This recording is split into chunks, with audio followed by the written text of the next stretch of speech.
Cadangan emas Amerika Serikat kini tembus 1 triliun dolar. Lonjakan harga emas lebih dari 45% ini jadi yang terbesar sejak 1979.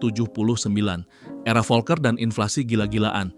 Pertanyaannya, apa ini cuma rally harga emas biasa atau sinyal titik balik sistem keuangan global? Saat ini Amerika menyimpan lebih dari 8.100 ton emas, jumlah yang tak tertandingi negara manapun. Dengan harga emas lebih dari 3.800 dolar per ounce, nilainya kini mencapai 1 triliun dolar. Naiknya bukan tanpa sebab. Ada dua pemicu besar. Pertama, ketegangan geopolitik yang makin panas, bikin investor panik lari ke aset aman. Kedua, arus dana raksasa yang masuk ke ETF emas, bikin permintaan meledak luar biasa. Tapi kenapa Amerika pegang emas sebanyak ini? Jawabannya jelas, emas itu benteng terakhir. Setiap kali dunia masuk krisis, emas jadi safe haven nomor satu. Selain itu, emas bisa jadi backup dolar. Kalau inflasi atau utang mengguncang greenback, Amerika masih punya pegangan. Dan jangan lupa, emas juga bisa jadi senjata geopolitik.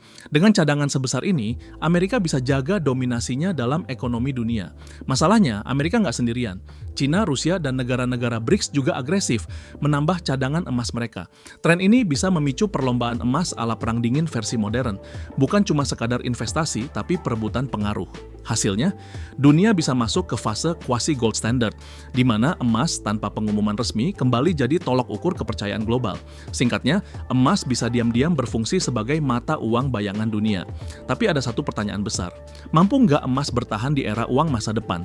Karena sekarang lawannya bukan cuma dolar, tapi juga kripto dan dolar digital.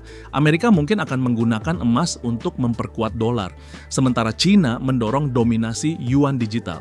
Investor global bisa pecah arah, sebagian kembali ke emas, sebagian lari ke Bitcoin dan aset kripto.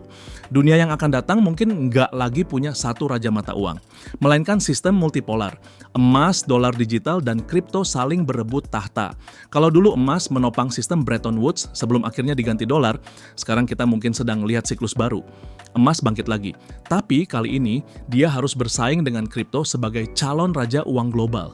Pertanyaan terakhirnya, apakah dunia siap kembali ke era emas, atau justru langsung lompat ke era digital? Menurut kamu, siapa yang bakal jadi penguasa uang masa depan, emas atau kripto?